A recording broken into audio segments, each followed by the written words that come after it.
Vale, así que Dios le bendiga, hermanos. Hoy seguimos con nuestra serie del Evangelio de Juan. Estaremos viendo Juan capítulo 1, de versículo 14 a 18. Juan capítulo 1, versículo 14 a 18. Y estaremos hablando de, bueno, la semana pasada, hace como dos domingos,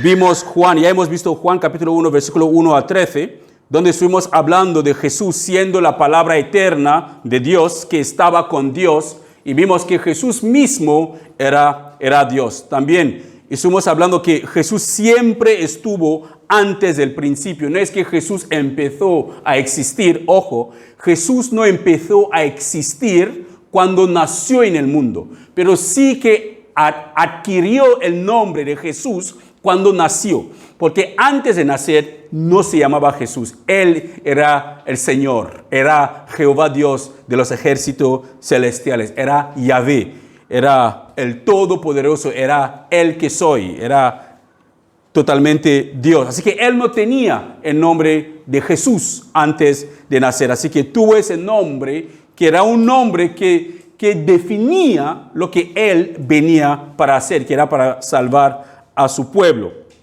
Así que vimos que siempre Jesús estuvo con Dios y él era Dios, y siempre antes de nuestro principio él ya existía, y que todas las cosas, eso es un resumen de lo que ya hemos visto, para que podamos comprender lo que vamos a ver ahora, que todas las cosas fueron creadas por él y para él, y sin él nada había sido creado, que él mismo era esa luz que daba vida a todo. Su vida era la luz que daba vida a todo. Que esa misma luz, vimos que esa luz, que cuando esa luz alcanza o alguien se acerca a esa luz, o esa luz cuando alumbra en la vida de alguien, nos revela todo lo que nosotros tenemos dentro, porque a la hora de estudiar la palabra nos desnuda, por llamarlo así, nos enseña lo malvado que somos. Es como una luz que se resplandece sobre nuestras conciencias y nos hace ver lo pecadores que somos. Por eso que si una persona no lee la Biblia, no estudia la Biblia,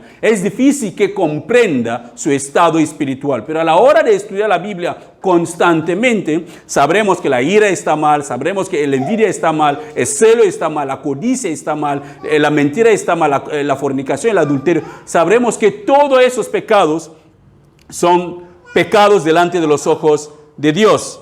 Y que esta luz nadie puede apagarla. La luz que resplandece de Jesús, nadie puede apagarla. No hay oscuridad suficientemente oscura para apagar la luz de Jesús.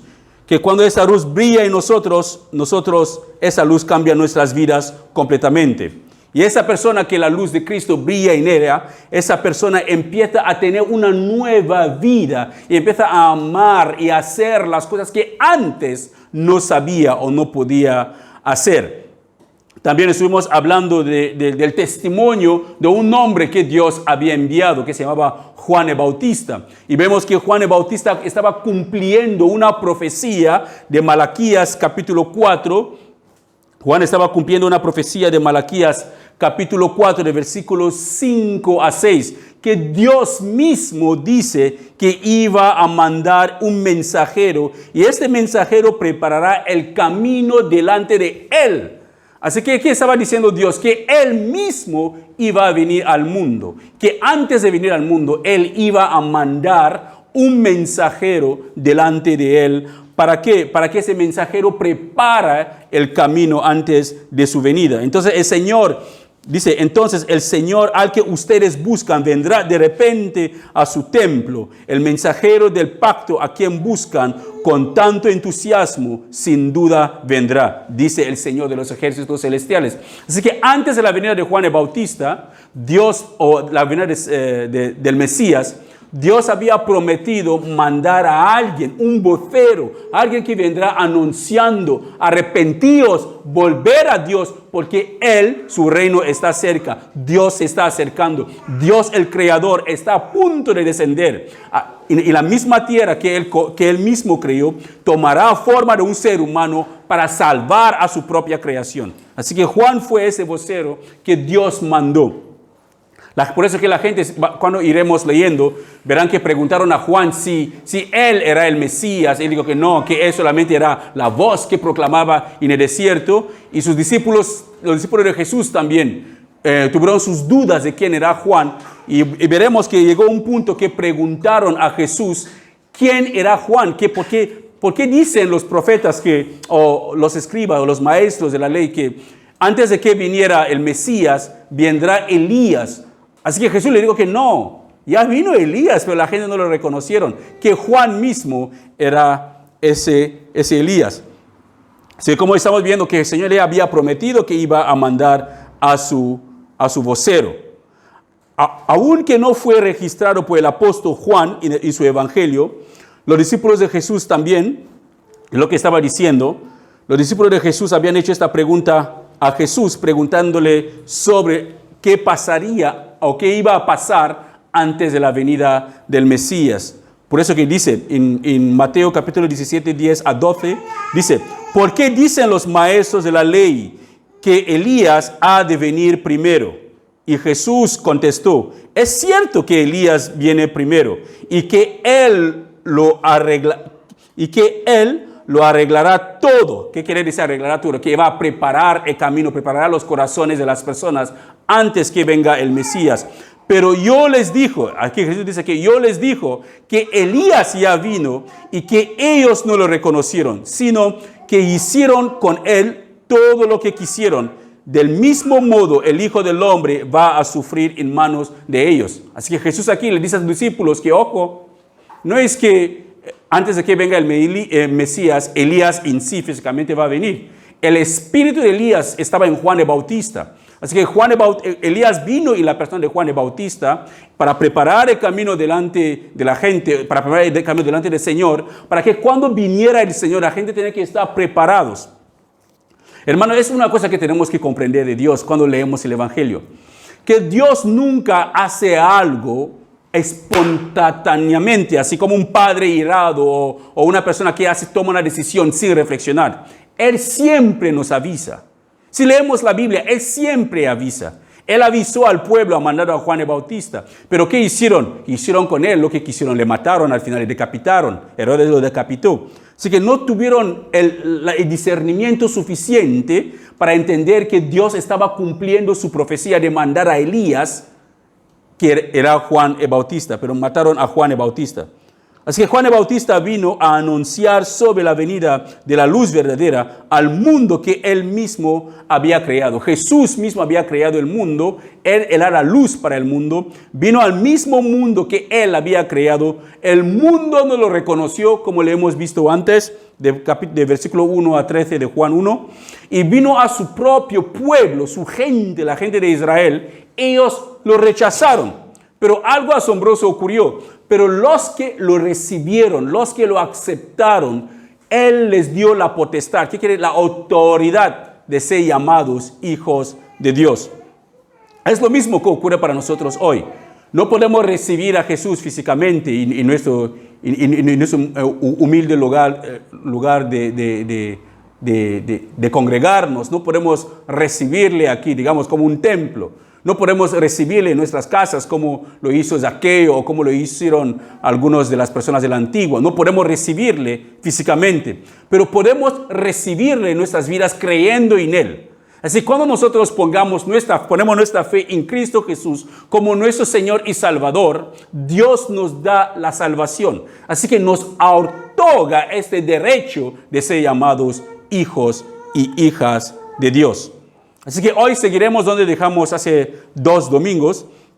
Y como les dije, vamos a ver solamente de versículo 14 de Juan capítulo 1, versículo 14, pero vamos a leer de versículo 14 a 18 para que tengamos el contexto, así cuando entramos en la segunda parte de esta enseñanza podemos comprender de qué va.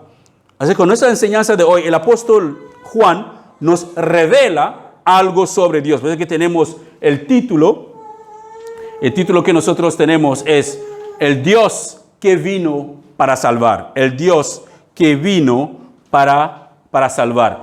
Así que estaremos viendo Juan capítulo 1, 14 a 18. Estoy leyendo con la versión Dios habla hoy. Así que si hay una pequeña discrepancias con las palabras en su Biblia, no se preocupe, pero entiendan el contexto. Dice Juan capítulo 1, versículo 14 hasta 18. Aquel que es la palabra se hizo hombre y vivió entre nosotros.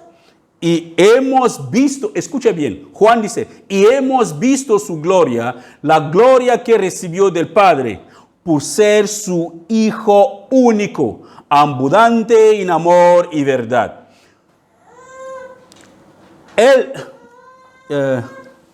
Es Juan dio testimonio de él, el versículo 15, Juan dio testimonio de él diciendo, este es aquel a quien yo me refería cuando dije que el que viene después de mí es más importante que yo, porque existía antes que yo. 16 dice, de su abundancia todos hemos recibido un don en vez de otro. Así que cuando tocaremos el segundo punto, vamos a aclarar qué quiere decir aquí en el versículo 16. Y el 17 dice, porque la ley fue dada por medio de Moisés, pero el amor y la verdad se han hecho realidad por medio de Jesucristo. El 18 termina diciendo, nadie ha visto jamás a Dios. El Hijo único que es Dios y que vive en íntima comunión con el Padre es quien nos ha dado a conocer. Así que el versículo 18 es muy importante porque dice una cosa de que nadie jamás ha visto a Dios. Pero si nosotros leemos el Antiguo Testamento y leemos algunos pasajes del Antiguo Testamento, veremos que hay algunas personas que testificaron que hablaron con Dios, como Moisés habló con Dios y Abraham habló con Dios, o Dios visitó a Abraham en persona antes de ir a destruir a Sodoma y Gomorra. La pregunta es, ¿quién son esas personas que hablaron con Dios? Sí, aquí Juan está diciendo que nadie jamás ha visto a Dios. Pero como le dije antes, que vamos a enfocarnos solamente en el versículo 14 para poder tener una comprensión del tema del Dios que vino para salvar. Así que la palabra que está en el principio de lo que hemos visto antes, la palabra que está en el principio, ¿y quién era esta palabra? ¿Se acuerda? La palabra que estaba en el principio es Jesús mismo. Que el Señor Jesús nunca fue llamado Jesús antes de venir a la tierra. Él tomó su nombre de Jesús por la obra que Él venía a la tierra para hacer. Antes de venir al mundo no se llamaba Jesús. Jesús era un nombre que le identificaba con los seres humanos, porque Él iba a hacerse hombre o se había hecho hombre. Tenía que tomar nombre de un ser humano. Así que Jesús, quien es Dios, se hizo hombre. La palabra se hizo hombre. Es decir, que se convirtió en un ser humano. ¿Qué cosas, no? Es el creador de los seres humanos, se convierte en uno como de ellos, en un ser humano. Eso es para mí es imposible comprenderlo, cómo es posible. Pero es lo que Dios hizo. Y no podemos aceptar a Jesús como Señor y Salvador si no creemos en lo que Él hizo. Es imposible complacer a Dios si no creemos que Él existe y que Él hizo lo que la palabra nos estipula. Porque la Biblia nos dice que Jesús, la palabra de Dios, la palabra misma que estaba con el Padre, se hizo hombre, se convirtió en un ser humano. No es que Él vino como un ser humano, no. Él no vino como un ser humano. Él se hizo ser humano, pero no dejó de ser Dios. Él nunca dejó de ser Dios, pero se hizo ser humano siendo Dios al mismo tiempo. Él antes era Dios y ahora se convierte en ser humano, pero sin dejar su deidad de ser Dios. Así que tenía un cuerpo como el tuyo, como el mío. Él tenía un cuerpo igual que el tuyo, como el mío. Sabía lo que era estar con hambre. Jesús pasó hambre. Él sabía lo que era tener sed. Él tuvo sed. Él sabía lo que significaba estar cansado, porque él dormía también. Él sabía lo que significa estar enojado, porque se indignó también con los fariseos o la gente que vendían en el templo. Él sabe lo que significa estar sorprendido, porque se quedó sorprendido de la fe de algunas personas que ni eran judíos. Él sabe lo que significa estar triste, porque en el día que él, en la última noche, antes de que, la noche que Judas Iscariote le traicionó, él dijo a sus discípulos que su alma estaba triste hasta la muerte. Él se sentía bastante triste hasta la muerte. Así que nosotros no tenemos a un Señor y Salvador que no comprende nuestras necesidades y debilidades. Tenemos a un Señor y Salvador quien comprende lo débil que somos, que entiende cuando somos tristes, que entiende cuando nosotros estamos estamos enojados, entiende cuando nosotros estamos cansados, entiende cuando nosotros tenemos hambre. Él comprende cada uno de nuestras dificultades. ¿Por qué? Porque pasó por lo mismo. Mira lo que dice Pablo aquí en Hebreos capítulo 4, 15. Dice, pues nuestro sumo sacerdote, ¿quién es nuestro sumo sacerdote? El Señor Jesús. Él es nuestro representante delante de Dios. Dice, nuestro sumo sacerdote puede compadecerse de nuestras debilidades. Así que Él comprende nuestras debilidades. Él entiende nuestras debilidades. Cuando decimos que Señor, me cuesta orar, Señor, me cuesta esto, Él comprende la lucha entre la carne y las cosas espirituales.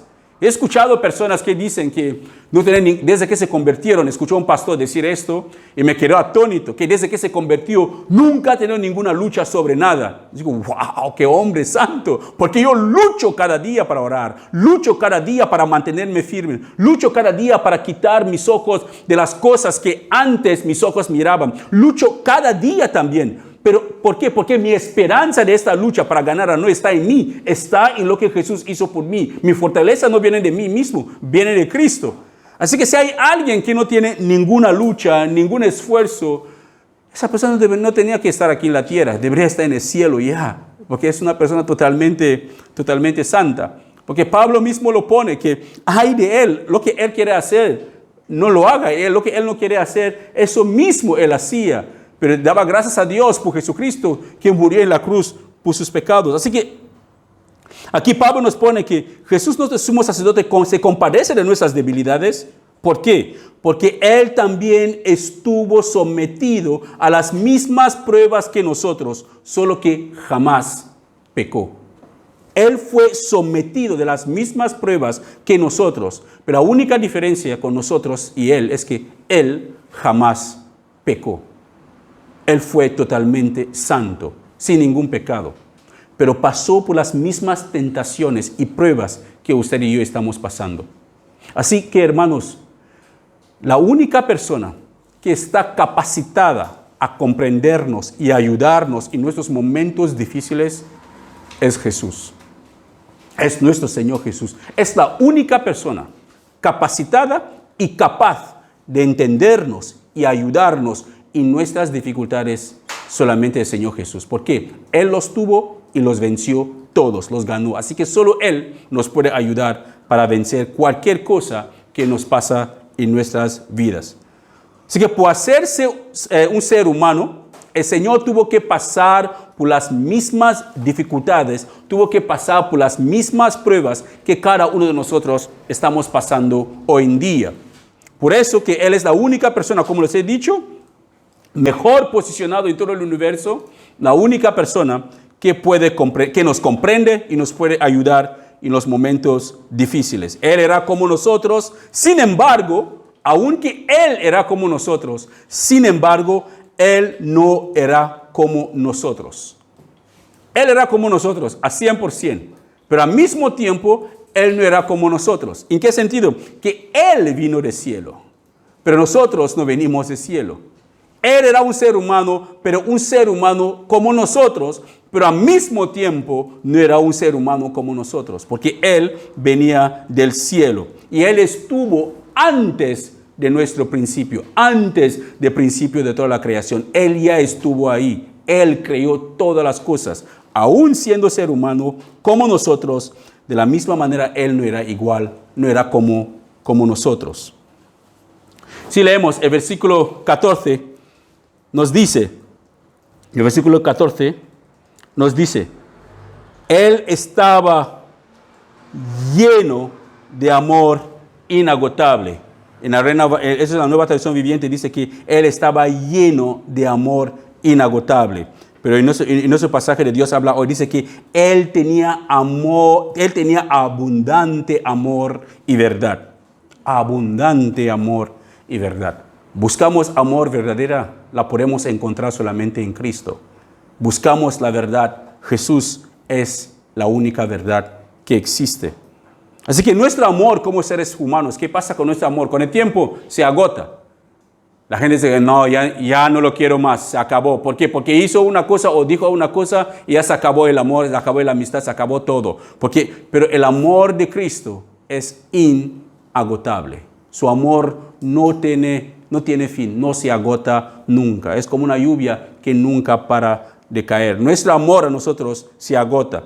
Y nosotros somos seres humanos que somos muy infieles. Y no hay nada de verdad en nosotros mismos sin Dios. Prometemos una cosa hoy, pero hacemos otra cosa después. No somos personas de confiar. No somos personas que mantengan sus palabras. Somos fáciles a ser llevados a veces por la emoción y tomamos decisiones rápidas y después, ay, ¿por qué hice eso? ¿Por qué dije esto?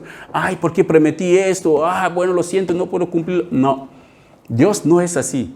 Dios no promete y después cambia su opinión. Él no promete y después dice que, ay, es que pensé que podía cumplirlo, pero es que no. Cuando Él promete, Él es fiel. Él lo cumple.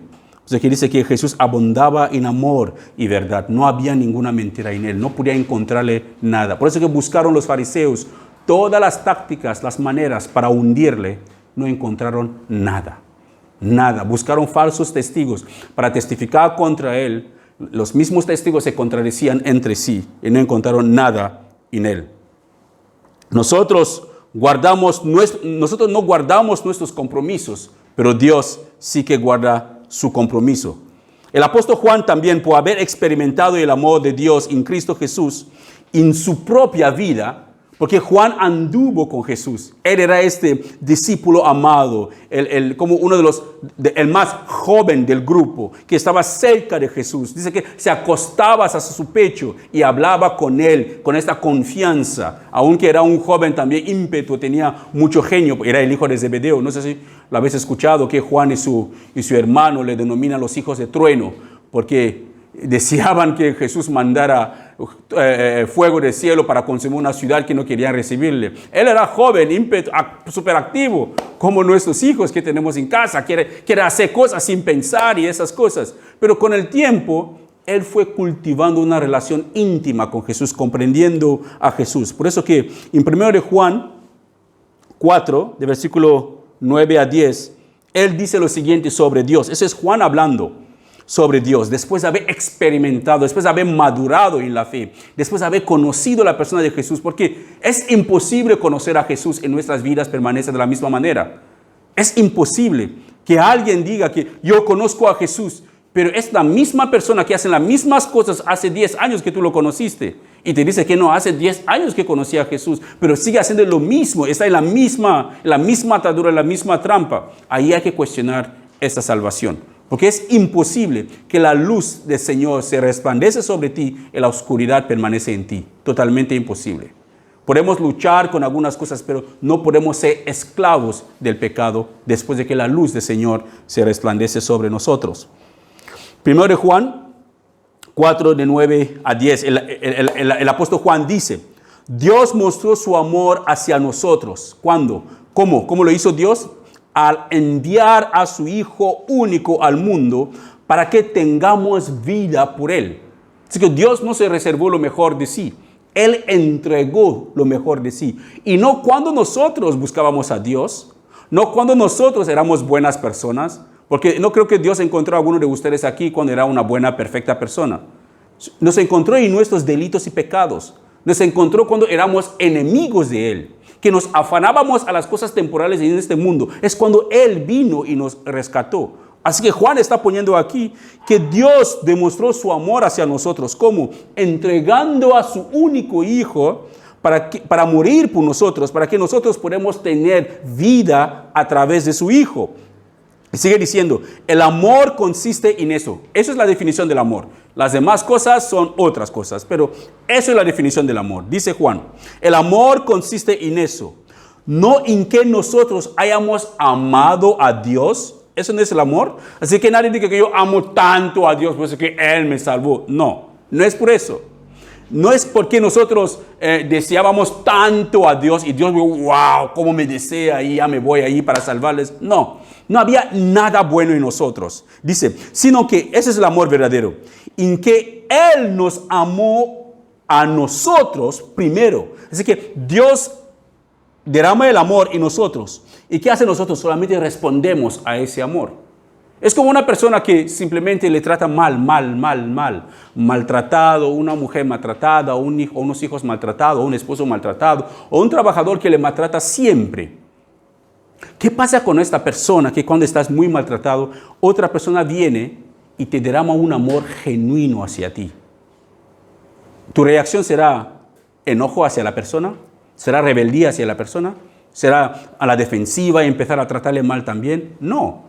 Lo más obvio es que responderemos con lo que nos da. Responderemos con ese mismo amor. Responderemos porque alguien nos ha expresado un amor genuino. Un amor genuino, sin fingir. Un amor sin fingir, un amor auténtico. Así que dice, sino que Él nos amó a nosotros y envió a su Hijo. ¿Para qué? Ofreciéndose en sacrificio. Nuestros pecados quedaron perdonados. Dios nos demuestra su amor ofreciendo a su propio Hijo como un sacrificio. Recuerda cuando estábamos hablando sobre las doctrinas, hablamos sobre la redención, de que en el antiguo, en el pueblo de Israel como tradición o tradición religiosa, tenían que ofrecer sacrificios por sus pecados. Eso solamente era una sombra de la realidad de lo que Jesús tenía que hacer.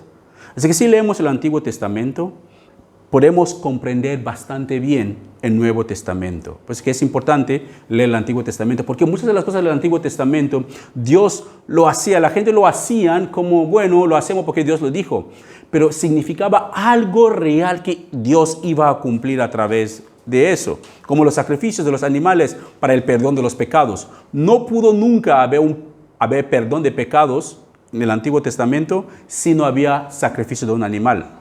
Por de la misma manera, hoy en día, nuestros pecados nunca pueden estar perdonados si no fuera por el sacrificio de Jesús. Así que Dios usaba el sacrificio de los animales para demostrar lo que Él iba a hacer con su Hijo en la cruz. Así que Dios es el primero que acciona con su amor. Dios es el primero que nos da su amor. ¿Y nosotros qué hacemos? Solamente respondemos al amor que Dios ha derramado en nosotros. Así que no podemos amar a Dios por nosotros mismos sin haber experimentado un amor genuino. No podemos amar al prójimo sin haber de verdad experimentado un amor verdadero. Y no podemos decir que amamos a Dios y no amamos al prójimo. Eso será una mentira, pero bien grave, porque Dios nunca le hemos visto, al prójimo lo podemos ver. Así que para decir que yo amo a Dios, automáticamente debo estar capaz de amar a mi prójimo. Porque no puedo amar a Dios y aborrezco a mi prójimo. Seré un hipócrita, seré un mentiroso. Porque Dios, ¿quién ha visto a Dios? Ninguno. Pero lo amamos por fe. Pero a mi prójimo yo lo veo cada día. Así que si no puedo amar a mi prójimo, es imposible que yo pueda amar a Dios con autenticidad, a un Dios que nunca he visto. Así que Dios primero acciona con su amor hacia nosotros y nosotros respondemos con ese amor. Y el amor de Dios, como hemos visto, el amor de Dios es abundante y verdad. No es un amor que acaba, es un amor súper abundante. Es un amor verdadero. Es lo que Él nos derrama. Es un amor que tampoco se agota. Mire también lo que agregó el apóstol Juan en Juan Creo que esta parte, Juan capítulo 1, vale, creo que esta parte no salió. Vale, ese es Juan capítulo 1, 17.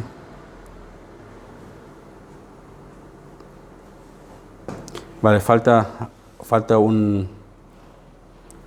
una página ahí que no salió.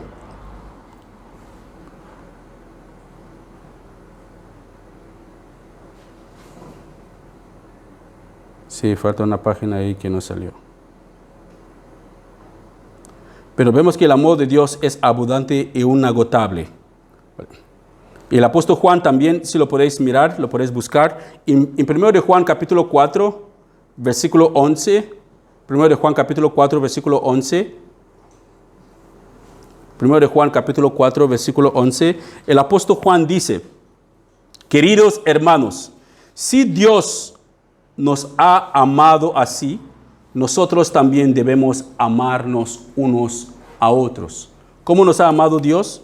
Si Dios nos ha amado de tal manera que hemos visto en 1 Juan 4, de 9 a 10, si Dios nos ha amado de tal manera que Él pudo dar a su propio Hijo para que muriera en la cruz por nuestros pecados, si Dios pudo amarnos así, 1 Juan 4, 11, si Dios pudo derramar su amor así hacia nosotros, nosotros también, ¿qué tenemos que hacer? Debemos amarnos unos a otros de tal manera que el hermano en Cristo debe estar dispuesto a derramar su vida por el hermano. Eso es bíblico. Pero hoy en día es muy difícil, hermanos. Primero Dios, eso será parte de la enseñanza que vamos a ver mañana. Hoy en día es bastante difícil encontrar un amor genuino entre nosotros. Porque el Señor Jesús mismo nos dice que la manera que el mundo puede saber que Dios le envió, que Él es Él quien es de verdad, es cuando el mundo ve en la iglesia amor genuino. Si no hay amor genuino, si el problema de mi hermano no es mi problema, no soy parte del cuerpo. ¿Sabes? Imagínate, mi mano derecha dice que, oye, ¿sabe, mano izquierda? No quiero tener nada que ver contigo. O la pierna derecha dice que, mira, yo me voy para allá. Y la izquierda dice que no, yo me voy para el otro lado. ¿Cómo será el cuerpo? Totalmente dividido en caos. Tendrá que dividirlo en pedazos y entonces el ser humano en sí ya no existiera.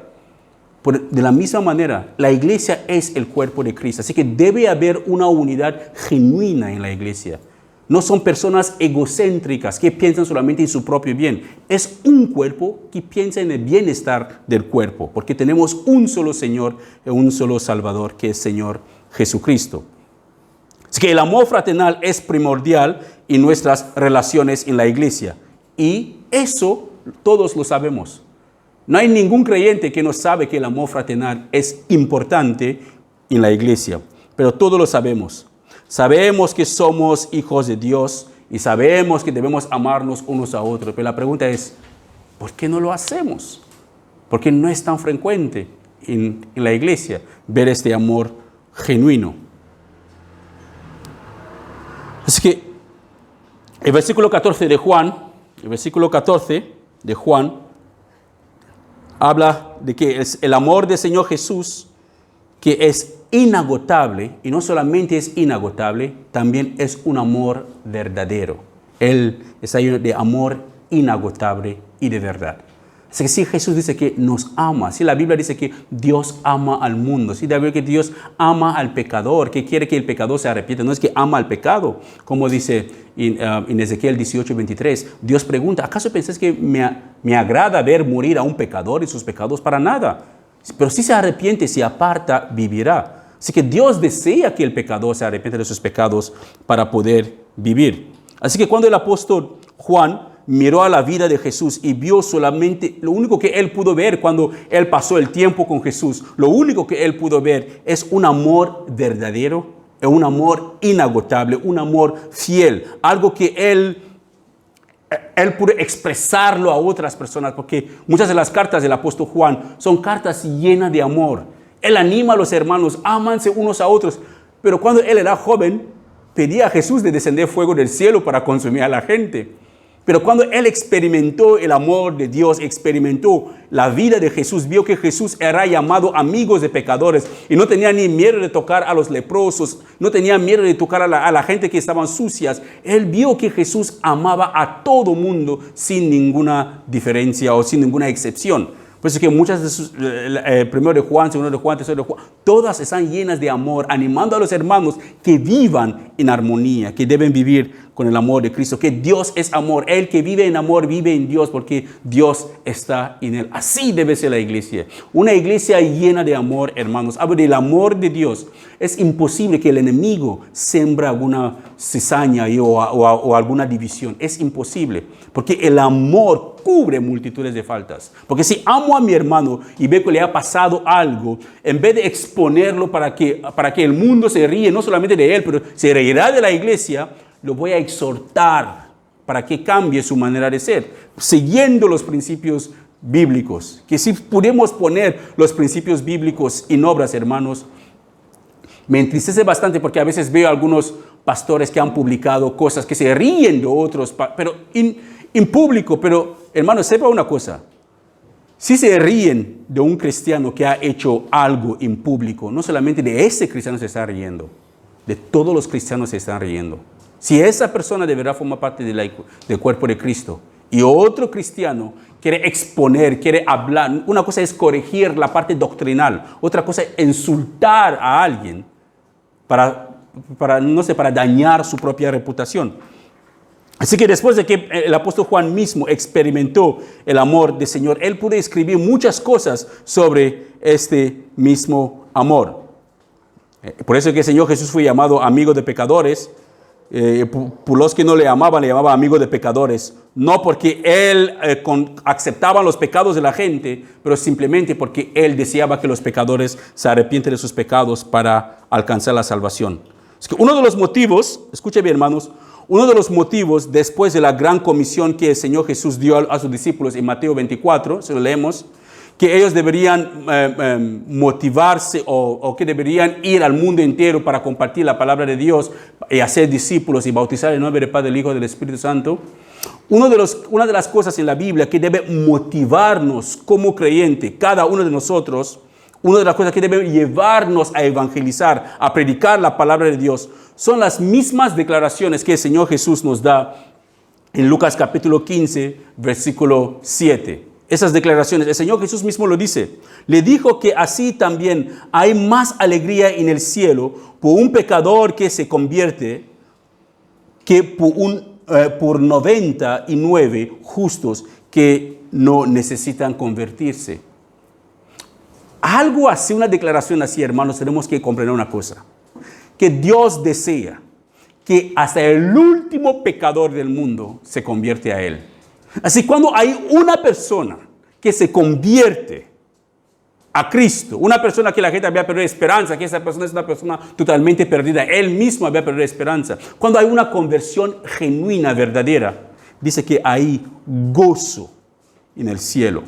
Los ángeles del Señor celebran, cantan aleluya, porque experimentan o ven, ellos ven la misericordia de Dios para el ser humano. Seguramente que los ángeles de Dios se quedarán. ¿Por qué Dios no destruye este mundo y ya? Con toda esa maldad, no sé por qué les aguanta. Y construye uno nuevo. Dios puede hacerlo, puede erradicar al hombre así y hacer una nueva creación sin pecado. Pero ¿por qué no lo hace? Porque nos ama. Porque quiere que cada uno de nosotros llegamos a conocerle. Quiere que cada uno se arrepiente de sus pecados y se aparta para no recibir la consecuencia de sus pecados. Por eso que hasta los últimos segundos antes de su muerte, el Señor Jesús suplicó a su Padre, hasta los últimos segundos antes de morir, Él suplicó a su Padre, perdónalos, porque no saben lo que hacen. Hermanos, dime, que quiero saber una cosa. Imagínense que entran los vecinos aquí y empiezan a pegarnos, pegan a sus hijos, ellos pegando a todo mundo con palizas y todo porque somos creyentes. Y hay posibilidad, usted siente que ya le acaban de romperle las costillas o se le está sangrando de la cabeza y siente que se está muriendo. ¿Quién dirá, Padre, perdona a esos vecinos porque no saben lo que hacen? Si esta persona de verdad no tiene el Espíritu de Dios, ¿quién puede decir que perdona a los que me están matando porque no saben lo que hacen?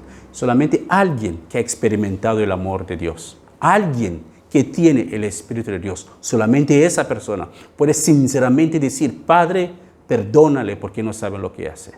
Porque es lo que Dios desea, que todos se salven. Hasta los que te están matando, pensando que están haciendo un favor hacia el mundo, sin saber que están matando una voz que Dios mandó. Hasta ellos Dios quiere que se salven. El Señor Jesús nos enseña que Él tiene un amor inagotable, un amor verdadero. En el versículo 14, seguimos, el apóstol Juan hace una declaración bastante impresionante y dice, hemos visto su gloria. Ya vamos terminando con eso. Dice que hemos visto su gloria. Mi pregunta es, ¿cuándo vio Juan la gloria del Señor Jesús? ¿Cuándo lo vio?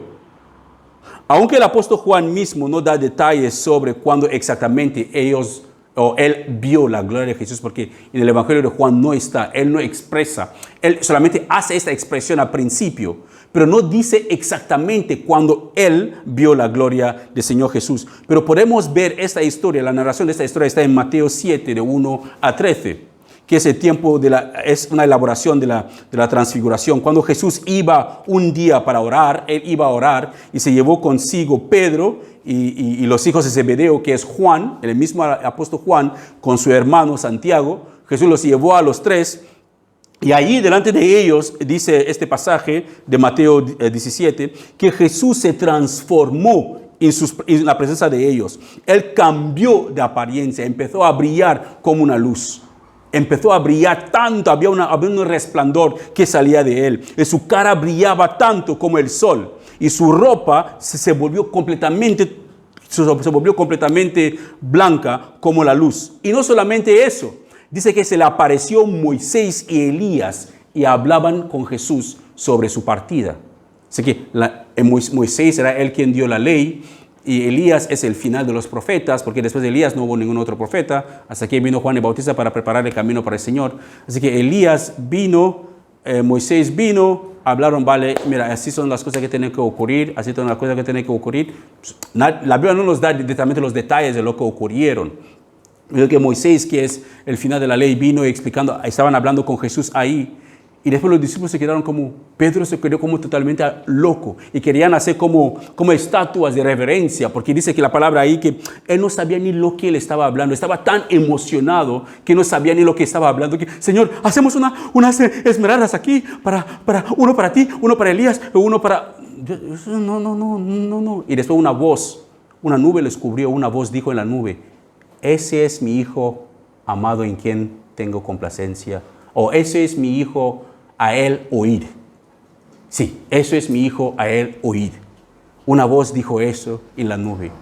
¿Qué quiere decir eso? Una vez hicimos una predicación sobre eso, porque lo que Dios quiere, hermanos, es que no escuchamos a terceras voces. Voces de fulanito tal, de profeta tal. Dios quiere que escuchamos la voz de su Hijo. Es a Él que tenemos que escuchar.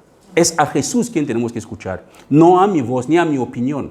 Como este hombre que os dije que me contactó por Facebook preguntando sobre algún pasaje de Mateo. ¿Qué opinas sobre eso? Mi opinión no cuenta para nada. Es lo que dice la palabra, es lo que dice la palabra. ¿Qué opino yo? Opino lo que dice la palabra.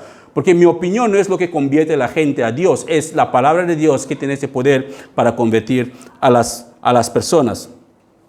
Así que Juan seguramente estaba hablando de esta gloria que ellos vieron en Mateo 17. Así que no hay otra narración de cuando ellos vieron la gloria. Pero no era una gloria cualquiera, no era una gloria humana, no era una gloria de cualquier persona. Era la gloria del unigénito Hijo, del único Hijo de Dios.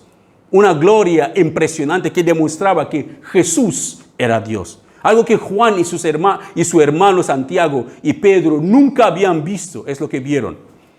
Pero ¿sabes algo? Hermanos, en Éxodo capítulo 33, Éxodo 33, del versículo 18 hasta Éxodo 34, versículo 7, es Éxodo 33, 18. hasta Éxodo 34, 7, nos narra una escena donde Moisés estaba en el monte Sinaí. Estaba hablando con Dios. Y Dios le estaba diciendo que Moisés, mira, has encontrado favor en mis ojos, voy a ir con vosotros, no temes, tú vas a ir bien, vas a descansar en paz, ¿sabe? Dios estaba diciendo a Moisés que ánimo, estoy contigo y todas esas cosas, que animándole. Así que Moisés se atrevió a decir a Dios que vale, ok, Dios, entiendo muy bien que tu presencia nos va a acompañar. Pero se atrevió diciendo que, vale, Señor, si he encontrado favor en tus ojos, si de verdad que vas a ir con nosotros, déjame ver tu gloria.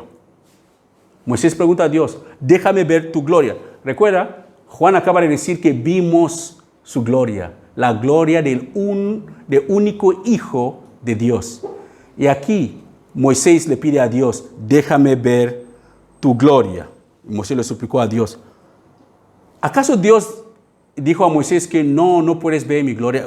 Dios le dijo una cosa bastante importante que Moisés tenía que saber, que cada uno de nosotros también tenemos que entender.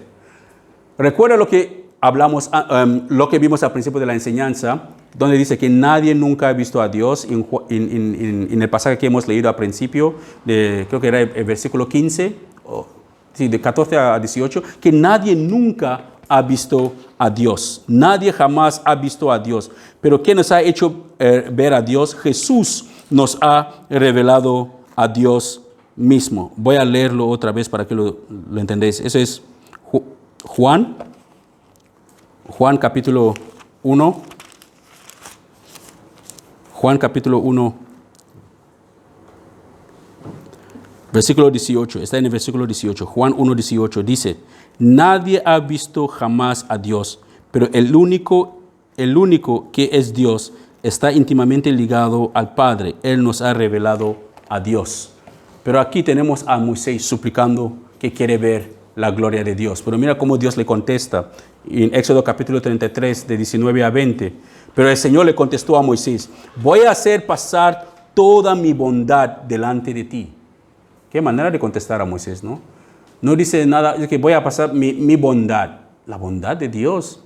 ¿Cómo es tangible la bondad de Dios? ¿Es algo que se puede ver? Dios nos revela que sí, que se puede ver su bondad. Que voy a hacer pasar mi bondad delante de ti. Y delante de ti pronunciaré mi nombre. Y dice, tendré misericordia de quien yo quiera. Y tendré compasión también de quien yo quiera. Pero te aclaro que no podrás ver mi rostro, porque ningún hombre podrá verme y seguir viviendo. Qué terrible, ¿no? Vimos su gloria, dice Juan. Moisés pide que quiere ver la gloria de Dios. Pero aquí el Señor dice que ninguna persona puede ver su rostro y sigue viviendo. Pero ¿qué hizo el Señor después? El Señor apareció a Moisés, lo puso cerca de una roca, le tapó la cara con las dos manos y pasó, y Moisés solamente vio su espalda, y el Señor proclamó su nombre tal como había prometido que iba a proclamar. La gloria de Dios no es la misma que ver el rostro de Dios en sí. Se lo repito, la gloria de Dios no es la misma cosa que ver el rostro de Dios en sí. Recuerda que el Señor Jesús era un ser humano a 100% cuando vino. No podría haber estado en su total divinidad en sí mismo. Y Pedro, Juan y Santiago, que estaban ahí, hubieran muerto si hubieran visto la verdadera gloria de Dios y si ver el rostro de Dios. Isaías también, si no me equivoco, uno de los profetas vio, ay de él, que soy hombre muerto, porque había visto Dios en su trono. Así que hay muchas personas en la Biblia que se han confundido, o puede decir que muchos creyentes, que cuando leemos el Antiguo Testamento nos cuesta vincular la persona a quien están hablando en el Antiguo Testamento con la persona de Jesús. Dios es espíritu en sí. Nadie jamás ha visto a Dios, pero Dios se ha hecho visto o se ha revelado a través de la persona del Señor Jesucristo. Así que esa es la persona, podemos llegar a la conclusión de que la persona que estaba hablando con Moisés en el monte de Sinaí no era el Padre en sí. No era el Padre, porque nadie nunca le ha visto. pero el Padre se ha revelado de muchas formas. Por eso que Jesús dijo a los fariseos, a los escribas y los líderes de la ley religiosa, cuando les dijo que antes que Abraham estuviera, que él ya estaba. Y que dijo que vuestro padre Abraham, antes de eso dijo que vuestro padre Abraham deseaba ver mi día. Y le dijeron, ¿cómo puede decir que Abraham deseaba ver tu día? Que no tienes ni 40 o 60 años, un jovencito como tú. Y que no, antes que Abraham estuviera, yo ya estaba. Así que Jesús estaba diciendo que la persona que Abraham vio, que deseaba ver su día, era él mismo que Abraham vio. Porque el Padre es espíritu, pero se revela a través de su Hijo Jesús. Así que el hambre de Dios, o una mayor experiencia para una mayor experiencia con Dios, es una señal para un verdadero avivamiento o restauración en la vida de un creyente en sí. Si lo que sea es una de las cosas que empujó a Moisés de poder desear, que él quería ver la gloria de Dios, porque él tenía un deseo profundo de Dios mismo, tenía hambre de Dios. En 1 de Juan, capítulo 1, versículo 1, el apóstol Juan hace esas declaraciones similares sobre Jesús. Dice, 1 de Juan 1:1, dice, les escribimos a ustedes acerca de aquel que ya existía desde el principio, de lo que hemos oído y de lo que hemos visto con nuestros propios ojos. ¿Por qué? Porque lo hemos visto y lo hemos tocado con nuestras manos. Se trata de la palabra. Así que Juan está diciendo que, mira, lo que yo os escribo aquí no es cualquier fábula que escuchamos de alguien, es de la misma palabra de Dios que nosotros vimos con nuestros propios ojos, como Moisés vio a la espalda de Dios en el monte, que nosotros hemos visto a ese mismo verbo, esa misma palabra de Dios que se convirtió en hombre, y lo hemos tocado. Así que lo que Juan está significando aquí, que su testimonio sobre Jesús es de confiar. Que lo que está plasmado sobre la vida de Jesús en la Biblia, podemos confiar en ellos. Porque son personas que estuvieron ahí, vieron a Jesús, escucharon a Jesús y tocaron a Jesús y convivieron con Jesús. Así que no era una gloria humana que ellos habían visto. No vieron ninguna gloria humana. Vieron la gloria misma del único Hijo de Dios. Una gloria perfecta que el mundo nunca había visto. ¿Sabes? Cuando alguien hace un cuadro, ¿qué hace con el cuadro? Representa lo que siente dentro en el cuadro, ¿no? Lo que le gustan dibujar aquí los niños. Cuando dibujan, cada uno dibuja, expresa sus emociones a veces en los cuadros. Así que Dios se ha expresado, ha revelado su personalidad a través de la persona de Jesús. Así que cuando vemos a Jesús, automáticamente estamos viendo al Padre. Sabemos que Él está en el Padre y el Padre está en Él. Así que lo que nosotros tenemos que entender, con eso terminamos, lo que tenemos que entender es esta. La vida que nosotros tenemos como creyentes, o la vida que el mundo tiene, esta vida verdadera solamente proviene de Jesús. Y Jesús nunca fue llamado Jesús antes de su venida aquí en la tierra. Tomó el nombre de Jesús cuando Él vino. Él es la luz que resplandece en las tinieblas. Él es esta luz que resplandece en la vida de cada persona, que este resplandor transforma nuestras vidas cuando nosotros permitimos que esta luz resplandece en nosotros. Él nos ofrece libremente, total libertad, la salvación. La salvación no es algo que nosotros podemos comprar. La recibimos totalmente gratuita a través de la fe en Él, por lo que Él ha hecho por nosotros. Terminamos leyendo todo el pasaje otra vez. Dice Juan capítulo 1, versículo 14 a 18. Aquel que es la palabra se hizo hombre y vivió entre nosotros. Y hemos visto su gloria, la gloria que recibió del Padre, por ser su Hijo único, abundante en amor y verdad. Juan dio testimonio de él diciendo, este es aquel a quien yo me refería cuando dije que él que viene después de mí es más importante que yo, porque existía antes que yo. De su abundancia todos hemos recibido un don en vez de otro. Porque la ley fue dada por medio de Moisés, pero el amor y la verdad se ha hecho realidad por medio de Jesucristo. Nadie ha visto jamás a Dios. El Hijo único que es Dios y que vive en íntima comunión con el Padre es quien nos lo ha dado a conocer. Amén. Padre, gracias por revelarnos quién eres tú a través de la persona de Jesús. Gracias. Gracias por hacerte hombre, Señor Jesús. Porque eres tú la única persona capacitada en todo el universo que nos puede comprender. Fuiste tentado como nosotros en todo. Pasaste las mismas dificultades que nosotros. Juan, Pedro y Santiago vieron tu gloria. Moisés lo apreció. Esta gloria es lo que resplandece en nosotros, que nos hace ver lo pecador que somos. Esta luz que tú traes a la humanidad es lo que brilla en nosotros, que nos usa como antorchas para el mundo que está en tinieblas, para que la gente pueda llegar a conocerte a través de nosotros. Padre, gracias. Gracias, muchas gracias por esa salvación tan grande que tú nos has dado en Cristo Jesús. Gracias porque permitiste que tus siervos escribieran esas maravillosas palabras para que nosotros hoy en día podamos leerlas y seguir creyendo en ti hasta que Cristo venga. Ayúdanos a permanecer en esta verdad.